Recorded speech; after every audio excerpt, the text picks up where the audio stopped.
Je vous présente la nouveauté d'Energetica Natura, le produit Lactoferrine VLF1. C'est parti, je vous partage mon écran.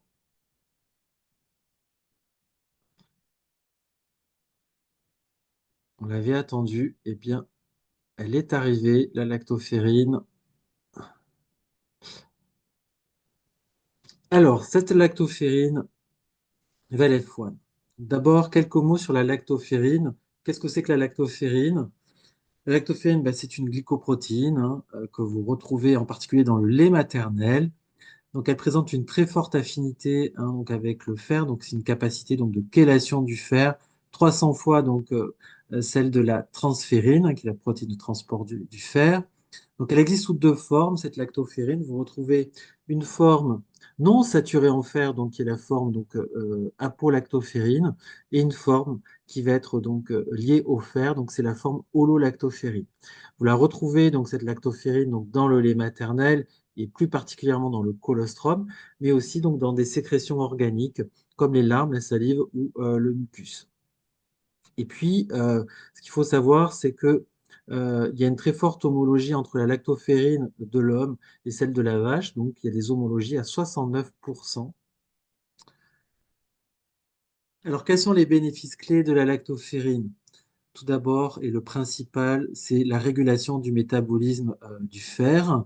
Mais vous retrouvez également donc un gros intérêt dans la modulation immunitaire. Elle présente également un rôle très important dans la santé intestinale, notamment par un effet donc antimicrobien, mais aussi un effet prébiotique, on va le voir, et puis également donc un effet donc antioxydant. Au niveau du métabolisme du fer, donc son action, c'est vraiment une action donc d'homéostasie du métabolisme ferrique, en optimisant donc d'une part l'absorption du fer. Donc cette optimisation de l'absorption du fer, donc qui est liée à ces interactions donc avec les récepteurs entérocytaires, elle présente l'avantage d'être sans risque, contrairement à l'utilisation de formes médicamenteuses comme le sulfate ferreux, qui présente lui donc des effets secondaires digestifs comme des diarrhées, des constipations surtout, et des nausées. Elle joue un rôle dans l'amélioration du transport intestinal, donc du fer alimentaire. Donc ça c'est le premier point. Et ensuite, donc, elle va permettre, et là, ce qui me semble en fait le plus important, c'est qu'elle va améliorer l'utilisation cellulaire du fer circulant et elle va permettre notamment de mobiliser aussi les réserves de fer qui peuvent être, eh bien, entre guillemets, séquestrées dans des situations donc, inflammatoires. Et son gros avantage, c'est qu'elle est sans risque pro-oxydant. Vous n'avez aucun risque en fait d'excès de fer, puisqu'en fait, elle va prévenir l'accumulation donc excessive du fer, qui est pro-inflammatoire, je vous le rappelle. Et en plus de ça, donc, elle apporte une action donc antioxydante en augmentant l'activité de la superoxyde dismutase. Vous allez pouvoir la conseiller dans les situations d'anémie ferriprive, mais aussi donc les anémies inflammatoires et également dans les cas d'hyperferritinémie où elle va prévenir l'accumulation du fer. Au niveau de l'immunité, elle a vraiment ce rôle voilà, de modulation de l'immunité, d'augmentation de l'immunité innée et acquise par ses actions au niveau des différentes cellules immunitaires, les différentes populations de cellules immunitaires, et donc en particulier dans les cas de baisse de l'immunité ou dans les cas où on a besoin de soutenir notre immunité comme des contextes infectieux, elle sera particulièrement intéressante. Elle, en parallèle, elle a une action donc anti-inflammatoire, donc elle diminue la sécrétion des cytokines interleukine 6 en particulier et du TNF-alpha, et elle augmente aussi les cytokines anti-inflammatoires comme l'interleukine 10. Et ce qu'on a noté aussi, c'est que elle augmentait les quantités d'IgA sécrétoires. Vous savez, ce sont ces immunoglobulines qui sont sécrétées au niveau de nos muqueuses et qui procurent une première barrière de protection. Et puis aussi, elle accroît les populations de lymphocytes T régulateurs qui sont fondamentaux dans la régulation de l'inflammation en particulier. Donc, conseil vraiment avisé dans les cas d'immunodéficience et également les terrains inflammatoires. Pour ce qui est de la santé intestinale, d'une part, elle va agir sur la régénération des entérocytes et également, donc, elle va accroître l'expression des protéines de jonction serrées. Donc, dans tous les cas de leaky gut, c'est vraiment un outil qu'il ne faut pas hésiter à utiliser.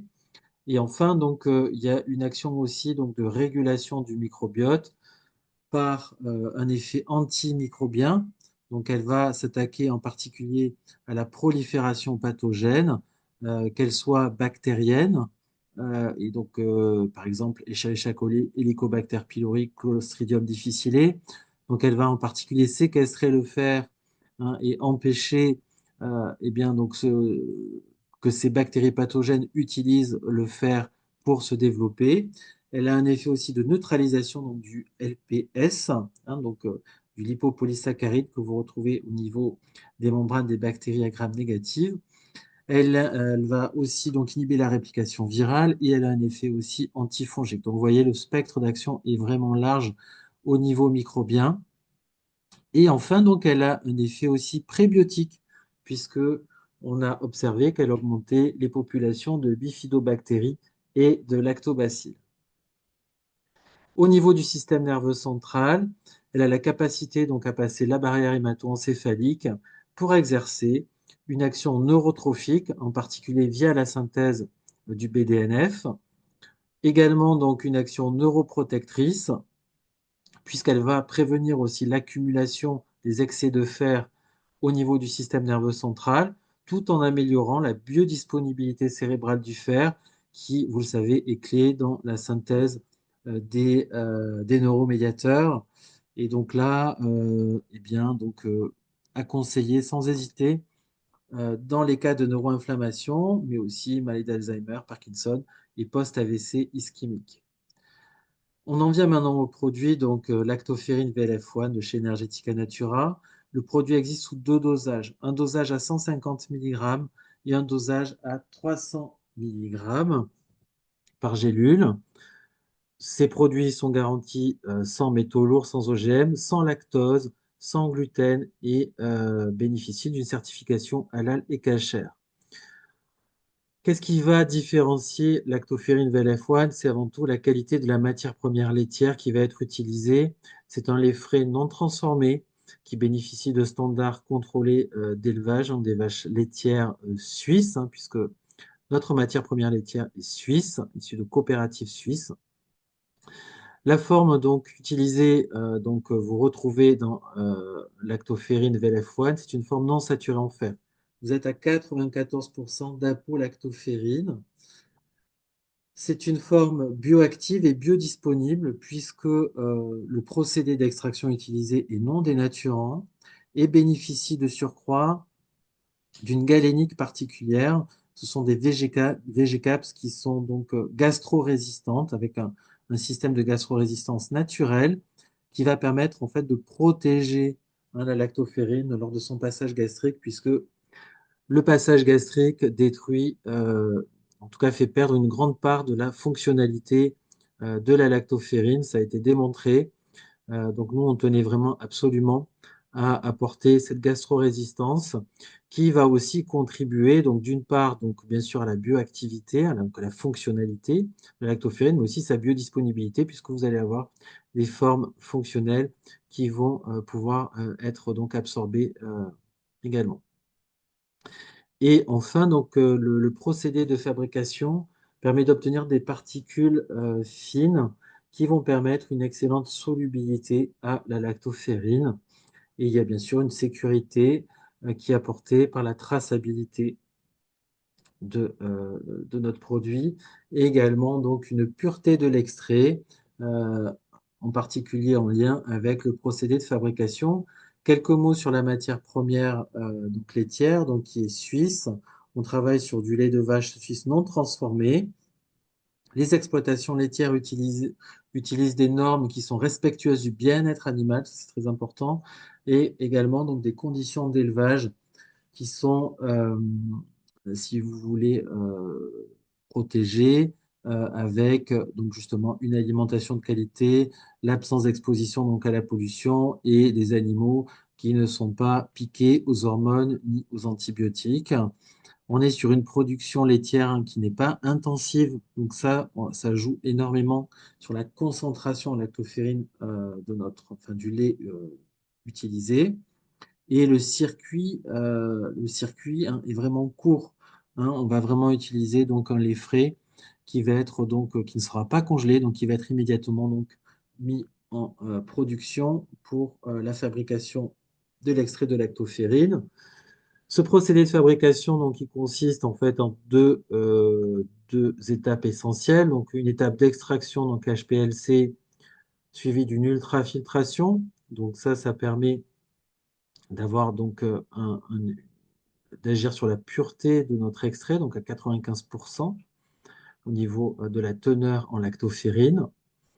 Et puis, la deuxième étape, c'est un séchage par atomisation, donc qui est à basse température, hein, donc qui n'est pas dénaturant. Et vous allez obtenir, au bout du compte, eh bien, des particules fines, donc d'un diamètre de 30 à 50 microns et homogènes.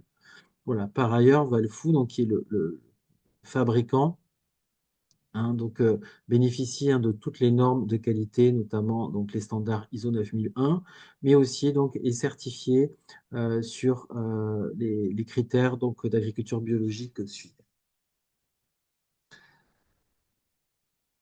Dans quel cas donc, cette lactoferrine sera indiquée? Eh bien, dans tous les cas, bien sûr, en premier lieu d'optimisation de l'homéostasie du fer, que ce soit dans les situations d'anémie ou d'hyperféritinémie, les modulations immunitaires, donc des contextes infectieux ou inflammatoires.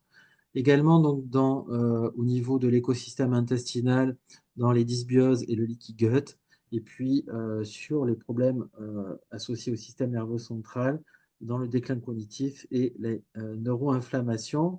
Quelques informations aussi sur les dosages.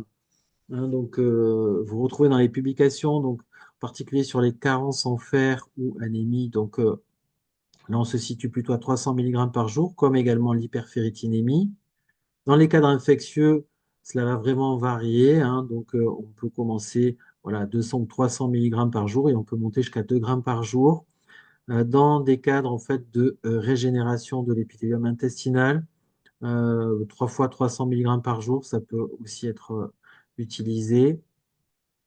Dans une situation aussi infectieuse au Covid-19, les doses varient de 300 mg par jour à 1 gramme par jour. Et en cure d'entretien de l'immunité, on est plutôt à 150 mg par jour.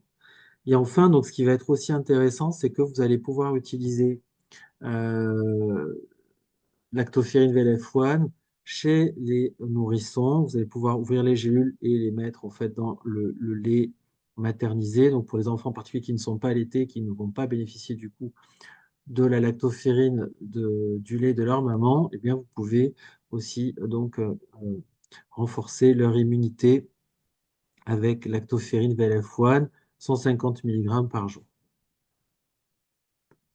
Voilà, j'espère que cette petite vidéo vous a plu. N'hésitez pas à revenir vers moi pour tout complément d'information et je vous dis à très bientôt.